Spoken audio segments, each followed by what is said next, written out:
Hi everyone, it's Rosie and welcome to project number 1 on the Baking Academy. We are going to make very flavorful baguettes here, and the baguette is sort of the national bread of France. If you've ever visited Paris and you see people on bicycles, and you'll see a lot of them there, a lot of them have very long loaves of bread. They're skinny and they look like they're about 2.5, 3 feet long, and you see them sticking out everywhere, bikes and things. We're going to be making them. It's not as hard as you think. It's a very elegant little bread, but it's very simple. Flour, water, salt, and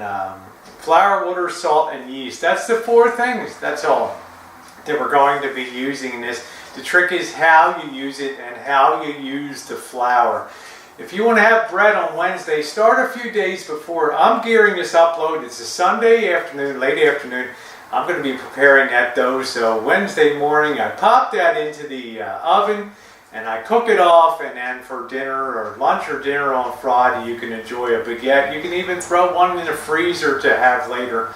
Try to pick a day that you're going to do the baking, and then back up a few days. If you're going to bake on Wednesday, go back and try to do it on, prepare your dough on Sunday or Monday so it gets that great aging, that great flavor, like a great beef, like a great cheese. You have to give it time to meld and all the flavors to work together, and some of the wild natural yeast to come in and really boost the flavor. So let's see how it's done. Stick with me here today. This is going to be very easy. Our total work time is only going to be minutes here, so you are definitely going to want to watch this upload on how to make a very tasty and a really cool looking baguette. Alright, stick with me.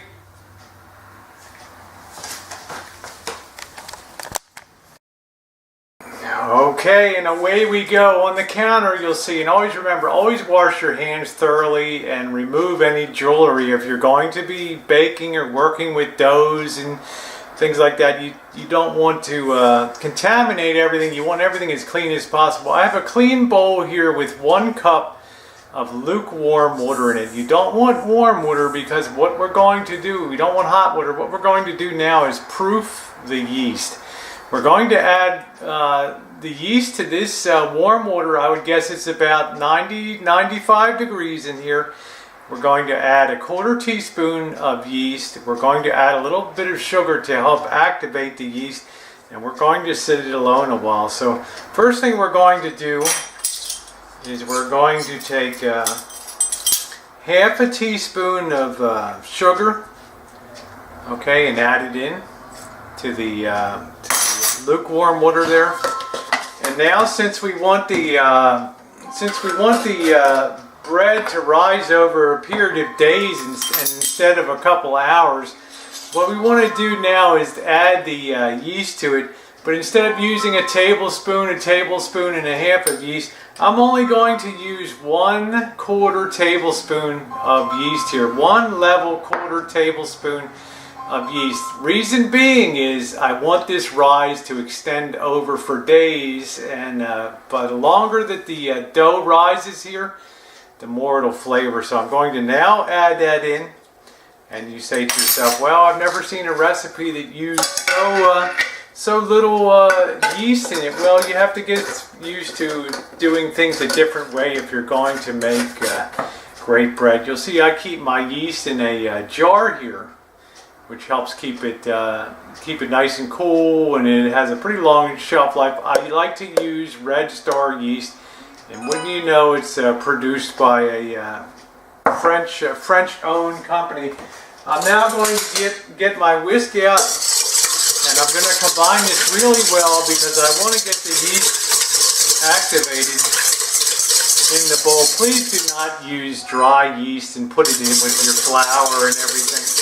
That's like a major no-no, and that looks pretty good. And what I'll do is just take about a 1/4 teaspoon of salt here, and never pour it over your container. Always put it off to the side. I put a 1/4 tablespoon of salt in there, and go ahead and whisk that in. And now you have everything that you need for the bread. We may add a little more salt when we we get the dough and the yeast to work together in a nice moist environment. We may add a little more salt because of course salt is structure and flavor.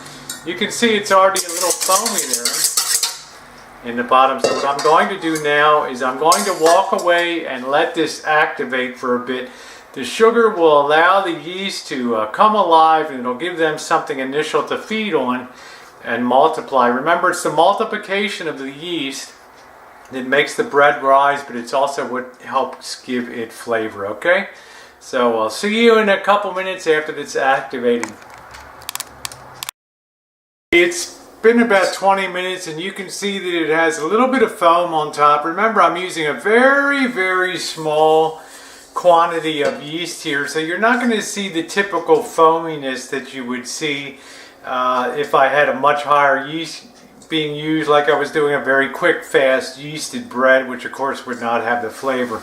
So what I want to do now is I want to add, I have 4 cups of flour in here, but not just any flour. You don't just go to your cabinet and grab whatever flour's in there, all purpose.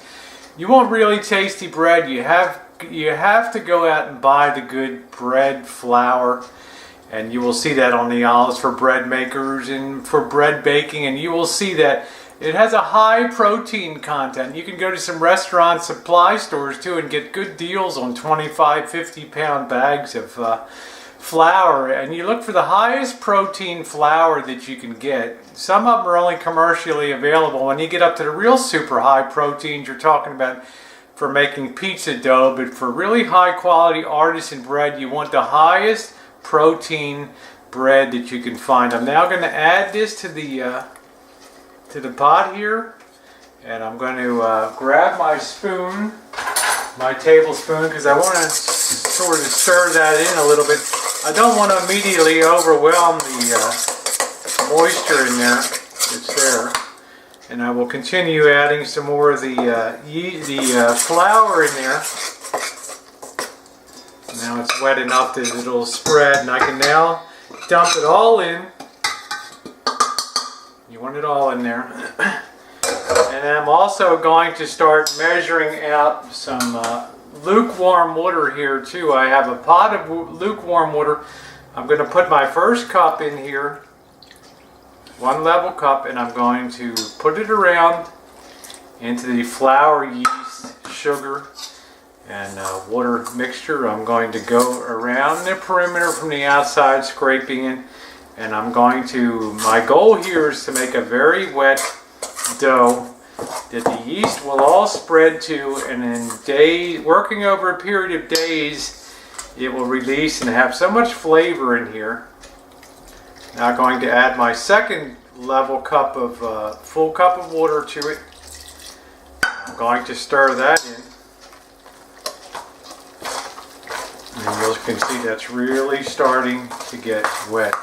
Now normally when people are baking breads and things, this freaks them out when stuff is too wet. They think something went wrong. Actually, they're doing things exactly the right way. Now what's going to happen is you want to give this a real good thorough stir, and you want to add about 1/4 cup more water to it. We have 2 full cups in, and I'm going to add 1/4 cup because I want to have this yeast be able to spread very easily and multiply. So a moist environment will really help that happen.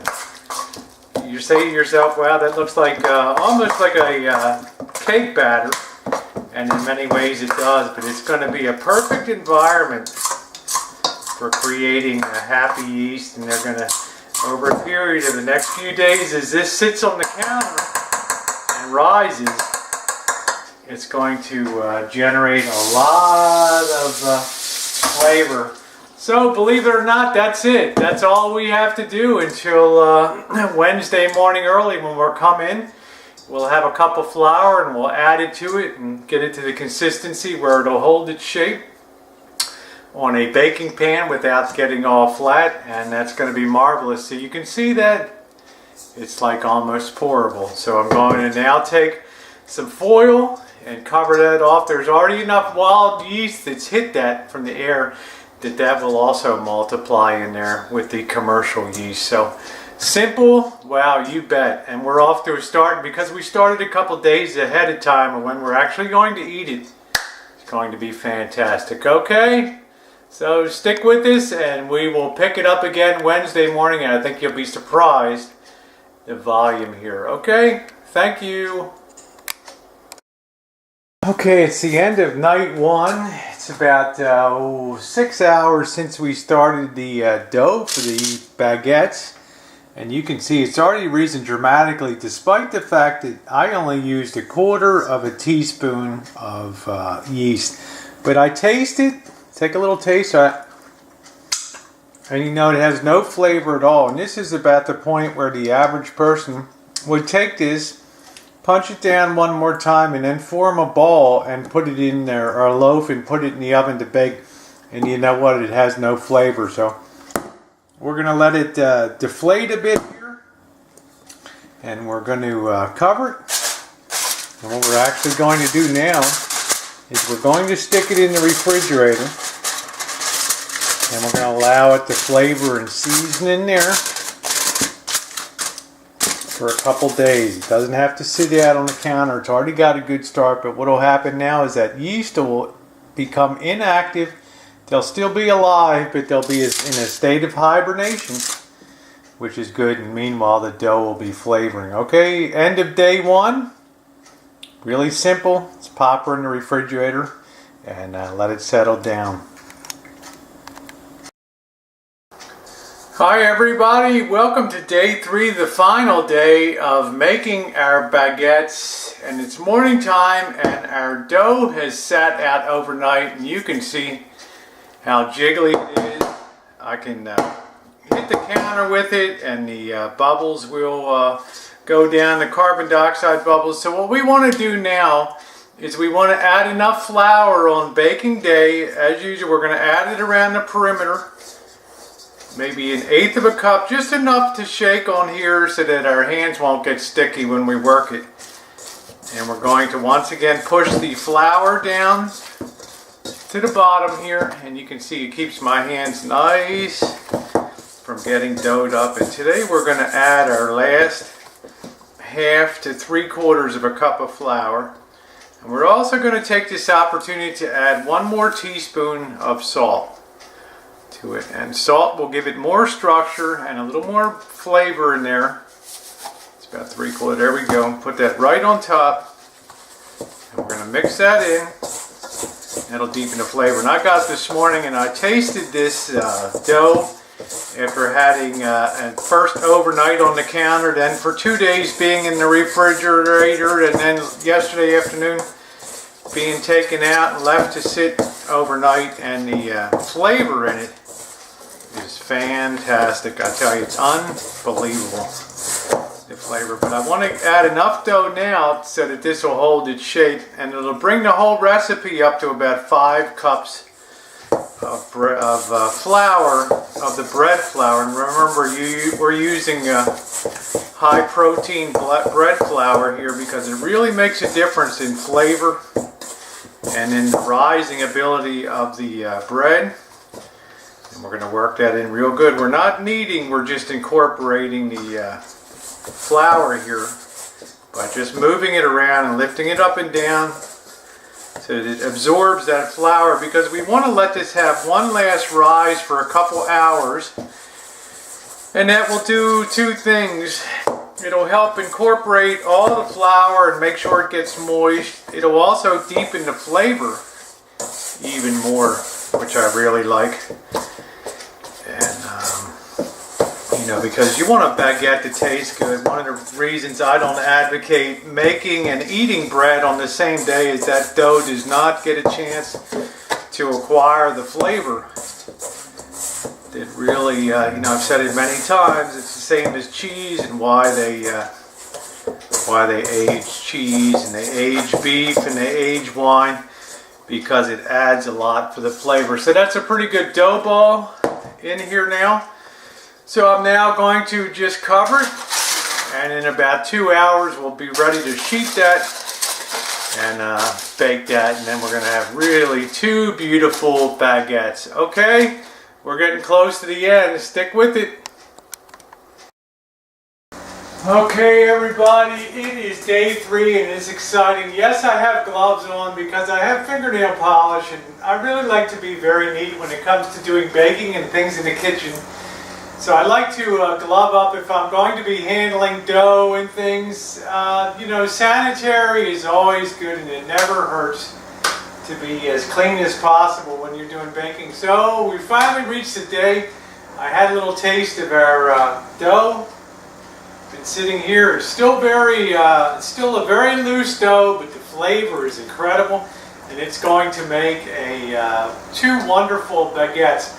But the first thing we have to do is we have to get this out on the counter. We got to put some flour down, and we got to put the flour down on the counter so it doesn't stick, and then we got to add the last of our flour to bring it up to about 5 1/4 to 5 1/2 cups. To make this dough firm enough that it will stand up and rise on the sheet without spreading out too much. I have the oven on the highest heat setting. And remember, it's that initial high heat that blasts this bread. You're going to spray the top and use an egg wash. You're going to put some egg wash on the top of it. That's a little egg whites and water mixed together. We're going to brush that on top with a pastry brush. And we're going to score the top of the loaves so that they split nicely. They're not going to just burst up the middle. They're going to look pretty. And then we're going to spray it with some water just before we put it into the oven. And that's going to allow that surface to stay just moist enough, long enough, so it gets a good rise before that crust sets. Okay, and that's exactly what we want.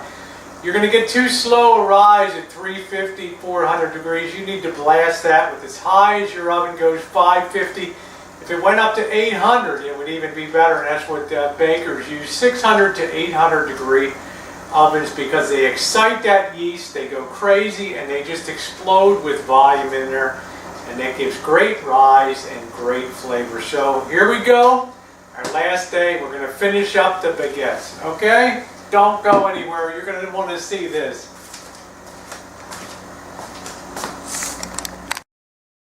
Okay, now you can see some of the bubbles in there. And if I crank it down on the counter there, you can see it depress a little bit and go down. So what we want to do now is shake a little bit of flour, and I have 1 cup in here. And I'm only going to use probably a 1/2 cup of it. It's going to bring the whole recipe up to about 5 1/2 to 6 cups. We're going to add enough to make this dough firm. And once again, we scrape around the sides, and you see how that really doesn't stick to you when you use a little bit of flour. And you can punch down at the air. You can punch it down a little bit, but you don't want to deflate it too much and lose that carbon dioxide, which created those bubbles in there. Okay, now I've got some flour on the counter. Now I can dump that out, and you can see how clean it came out of the bowl. And what I want to do is just kind of work that in the flour a little bit, add a little more to it, and this will allow it to stand up on the sheet. We're not kneading it, we're just incorporating the flour into it here so that it holds its shape. And you want to get in as much of that as you can in there. And this is really going to be fantastic, I'll tell you. This nothing like a good loaf of French bread. And you can see I'm actually just working it under itself here, turning it, getting the flour. It's not sticking to the counter at all.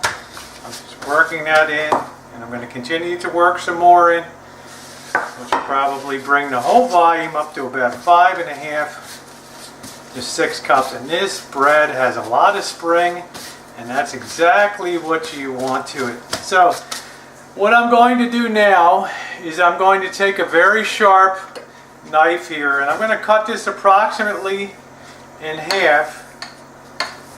It's going to take several pulls through it to get that cut in half, and I'm going to set half of it aside on the floured surface there, and I'm going to work 1/2 of it over here. And what we're going to do here is we're going to get this shape. So what I need to do is pull it, get it all coated good with flour so it doesn't stick. And then what I'm actually going to do now is make sure your surface is really kind of floured. Mine's getting a little bit tacky. and you should really use a dough scraper to keep it nice and clean. Now what I'm going to do now is I'm going to sit it down here, and I'm going to stretch out the corners of it, something like that, okay? Then I'm going to take it and I'm going to start folding it in on itself, just like that. And don't forget to add flour to counter generously to put that through it. And where it comes together, I'm going to pinch it. I'm going to pinch it to keep it sealed. Then what I'm going to do is roll it. And when I roll it, you can see that I'm elongating the loaf, just like you would see on a French baguette. And don't forget, use plenty of flour on this part. You don't want it sticking. And if you have a piece of granite like I do, granite countertops, it's really nice because those counters are cool. And you can see that that shape. That really looks nice and skinny. And what I'm going to do now, if you look over here, side, you can see the pan, and I'm going to spray that. And I want to adjust the camera angle up so you can see this. And now I'm going to pick up the baguette here. And I'm not going to fiddle with it a lot. I'm going to lay it down on here. And I'm going to tuck it in from the sides, just like that. Okay, now from now on, you don't want to fiddle with it at all. And that will rise, but it'll have a tendency, since it's at the edge of the pans here, it'll have a tendency to rise up. Now we're going to come over here, and we're going to do the same thing with our second bit of dough here. Put it right on there. Work it in real good. Get all of that flour worked in. And don't hesitate to use quite a bit, because it will be absorbed into the dough. And that'll be real good. And once again, you want to kind of stretch it out into a square shape, like that, but don't be vigorous pressing it and everything, because you don't want to release a lot of the bubbles and a lot of the CO2 that's trapped in it. Now I'm going to roll it just like I did the other one. And when I get to the end, I want to make sure I flour the top of it, because I'm going to be turning it over. And now I'm going to be pinching the underneath.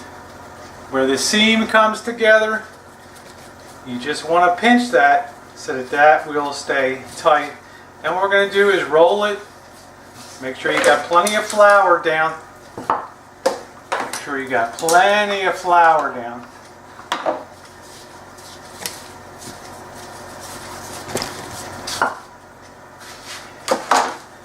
You just want to roll that right out there, just like I did the other one. And that rolling will help to firm that seam up good too. And we'll go over here to the side now, and you can see I'm going to place that right on the baking pan with the other one, and I'm going to tuck it in under itself, so it sort of has that nice, and you can sort of push the ends in on them a little bit, so it has that nice sort of French baguette shape. Okay, all we have to do now is we just have to spray the top of these a little bit so they don't dry out. And then we have to grab a piece of foil. And let me get some of this dough up here before I open the drawer. I like to try to be as neat as possible in the kitchen. And I'm going to get a piece of foil now. And I am going to cover the top. And while the oven is coming up to temperature, these will rise, and they will be ready to go in about 15 minutes or so. So stop back, we'll do the final prep, and we'll be ready to go. Okay, be ready to put them in the oven. It's been about a half hour now. It's been a good half hour. And this is set good. The oven's up to about 585 degrees. I'm going to turn it so it's on the convection side. And don't worry if you don't have a convection oven. I mean, it costs a lot of money to have a fan that circulates the air inside, but it's not the end of the day if you don't have it. I now want to get the sharpest knife that I have in the kitchen. I want to score the bread here. And let's get the camera down here and I'll show you. I want to score the bread here so when it rises, it won't just break and shatter willy-nilly everywhere and explode at the top. So what I want to do is get a very sharp knife. I hit it with a little bit of water so it doesn't stick. And what I'm going to do is just slash this down. 1 slash, 2 slash, 3 slash. Only do it one time. Okay, in one direction. Now I'm going to do it for the other one. It might take a couple sprays because each time it kind of wants to drag. So you got to make sure it's lubricated with that water on there. And then that 3rd slash. And that's all you need. Now what I'm going to do now, I have this egg wash, which is a little bit of water, maybe a teaspoon of water in with egg whites here. And what I'm going to do is now brush the top of the bread, and this will give a nice glaze to the bread when it cooks. And don't worry about the the bread looking out around and stuff. Good bread is always irregularly shaped. Commercial bread always looks the same because people are used to seeing that with commercial bread. Okay, they want things to always look uniform. It's like you go into McDonald's. You want a Big Mac to be the same everywhere. Well, the same thing with bread. Now what I'm going to do, and you got to make sure to be careful because this oven is really hot here. What I'm going to do now is I'm going to spray the top of this once. These loaves, I have what's called an atomizer. It's just a spray bottle, and you can get these in dollar stores or anywhere like that. And I'm going to hit the top of this with that water, and what that's going to do is keep that crust forming until the last possible minute and allowing the bread to expand. So here we go in the oven, and remember, 8 minutes on the highest heat. Okay? It's in the oven. Close the door to keep the heat in. Set your timer for 8 minutes.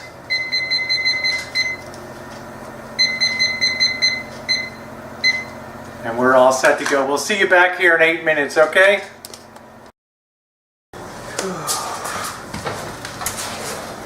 Alright, they're looking great. I backed the heat down to about 425 degrees for about 25 minutes. And about 5 minutes before the time is up, I'm going to use the rest of the egg wash. I'm going to take them out. Hit them with a little bit of the egg wash that's still left so that they get a nice crusty glaze on them, okay? Don't go anywhere. Okay, we've got 5 minutes to go, and as I promised you, we're going to give a little bit of an additional egg wash to these baguettes here. And just sit them down there. They're really hot, so you be very careful. You can see them there. Don't worry if the shape isn't what you're used to. It's the flavor that counts. And not all baguettes are super skinny. And I'll tell you, these things are going to be awesome. So what I'm doing is just using this egg wash to generously coat the top of it. And what that'll do is give a very nice glaze there, and it's back in the oven for 5 more minutes, okay? Just about done. Beautiful color. We always want to make sure it's cooked all the way through, okay? So what do you think? Out of the oven, beautiful. They got a nice crackle. They got a really nice crust to them. They're nice and skinny. I guess we could have made like 4 really skinny baguettes, but this has a little tooth to it, a little more edible. You can see underneath, if I turned it over, that's hot. You can see the seaming there that we did on the bottom. And the other nice thing is these things, they rose nice and high and they didn't burst on top because we scored them to relieve any of the stress as it rose. So we have two beautiful baguettes here, and we can freeze one of them and eat the other. Actually, I'm going to be freezing both because I'm going to be away, but they are fantastic, and I will be back in about a half an hour. We're going to let them cool off. I'm going to turn the oven off. Always make sure you turn your oven off, and then I'll be back with, we'll cut one open and we'll take a look at it, okay? Alright, coming in checking. The bread is nice and cool. Oh, I had a fun time on this one, making two beautiful baguettes here. And in a minute we're going to take a look inside and check it out. Using well-aged dough, 3 days in a minimum of time, no kneading. We have bread that would rival any bread that you would find in an artisan bakery, and I bet it tastes as good too. So we'll know in a minute when I get the knife out, and we'll give her a cut.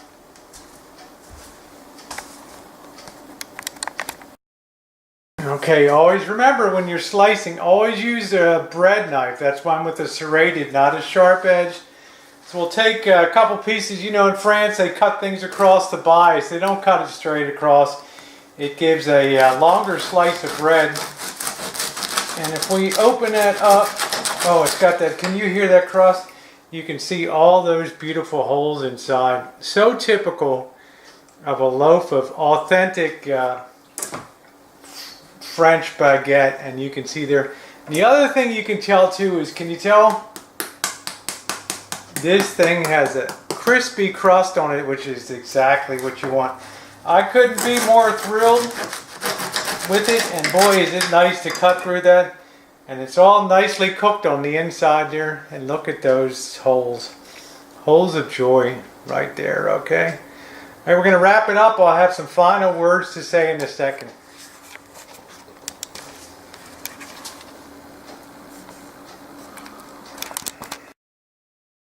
Nice and cool down, ready to wrap up a loaf for the freezer.